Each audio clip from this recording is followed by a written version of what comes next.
നമസ്കാരം, സിറ്റി ന്യൂസിലേക്ക് സ്വാഗതം. മാലിന്യം കൂട്ടിയിട്ട് ഫ്ലോർ മില്ലിന് 15,000 രൂപ പിഴ ചുമത്തി ജില്ലാ എൻഫോഴ്സ്മെന്റ് സ്ക്വാഡ്. തരംതിരിക്കാതെ പ്ലാസ്റ്റിക് ഉൾപ്പെടെയുള്ള മാലിന്യങ്ങൾ കൂട്ടിയിട്ടതിനും കത്തിച്ചതിനും കക്കാടുള്ള പുനത്തിൽ ഫ്ലോർ മില്ലിന് ആണ് തദ്ദേശ വകുപ്പ് ജില്ലാ എൻഫോഴ്സ്മെന്റ് സ്ക്വാഡ് പിഴ ചുമത്തിയത്. ഫാക്ടറിയുടെ സമീപമുള്ള ജീവനക്കാർ താമസിക്കുന്ന കെട്ടിടത്തിന്റെ പരിസരത്ത് വൃത്തിഹീനമായ രീതിയിൽ ഭക്ഷണ അവശിഷ്ടങ്ങൾ നിക്ഷേപിക്കുകയും കത്തിക്കുകയും ചെയ്തതായി സ്ക്വാഡ് കണ്ടെത്തിയിട്ടുണ്ട്.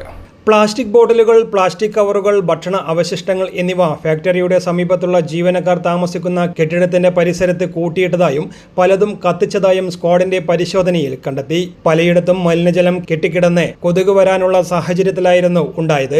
മുനിസിപ്പൽ ആക്ടിലെ വിവിധ വകുപ്പുകൾ പ്രകാരം 15,000 രൂപ പിഴ ചുമത്തി തുടർ നടപടികൾ സ്വീകരിക്കാൻ കോർപ്പറേഷന് ജില്ലാ സ്ക്വാഡ് നിർദ്ദേശം നൽകി. പരിശോധനയിൽ ജില്ലാ enforcement team leader K Sajitha, enforcement officer KR Ajaykumar, Shareekhul Ansar, corporation public health inspector Seema PV എന്നിവർ പങ്കെടുത്തു. News desk, city news.